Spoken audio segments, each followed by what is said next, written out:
There are many muscles attached to the outside of the back, but the most representative of them is the latissimus dorsi muscle. There is also a muscle called the teres major called a small range of this latissimus dorsi. The reason why the teres major muscle is called the latissimus dorsi is because it plays a role similar to that of the latissimus dorsi both functionally and anatomically. The latissimus dorsi and teres major muscles are both responsible for the movement of the shoulder joint, which involves bringing the arms together, extending the arms backwards, and internally rotating the upper arm bone. Also, the latissimus dorsi attaches to the thoracic and lumbar vertebrae, from the sacrum and sacrum to the scapula and humerus, and is the largest of the back muscles attached to the ribs. Because it is a large muscle, it affects the pulling motion and shoulder movement, and makes a stable motion like the pectoralis major muscle even in a pushing motion such as a bench press. Above all, I think your interest right now is to make a wide back. The teres major is located on the outside of the upper back, so growing the lats together with the teres major can create a wider upper back. Also, there are only latissimus dorsi muscles below this, so there are no muscles other than the latissimus dorsi muscles that can grow the middle and lower back. In that sense, today we have prepared several ways to grow these teres major muscles and lats to create a wide back. Of course, steady exercise is the best way to widen your back, but it can be helpful to refer to this exercise and add it to your original back exercise. The first is to use a medium grip on lat pull-downs. In the past, Norwegian researchers conducted an interesting experiment. This experiment was an experiment to observe the change in stimulation of the latissimus dorsi muscle according to the width of holding the bar during lat pull-down.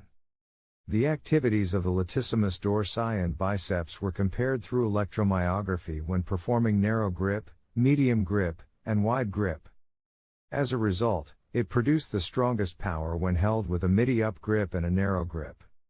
In addition, the mid-width media grip had the highest EMG for the latissimus dorsi muscle, and even the highest EMG result for the biceps muscle. So, when doing lat pull-downs, I recommend holding a medium grip that is a little wider than shoulder width if possible. The second is to move the bar forward when doing lat pull-downs.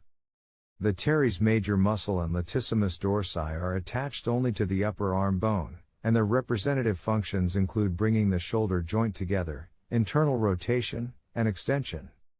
Therefore, movements that bring the shoulder joints together, such as lat pull-downs, are essential. If you do a lat pull-down with the bar forward and feel like doing an arm pull-down, the stimulation to the biceps will be less and it will give more stimulation to the lats.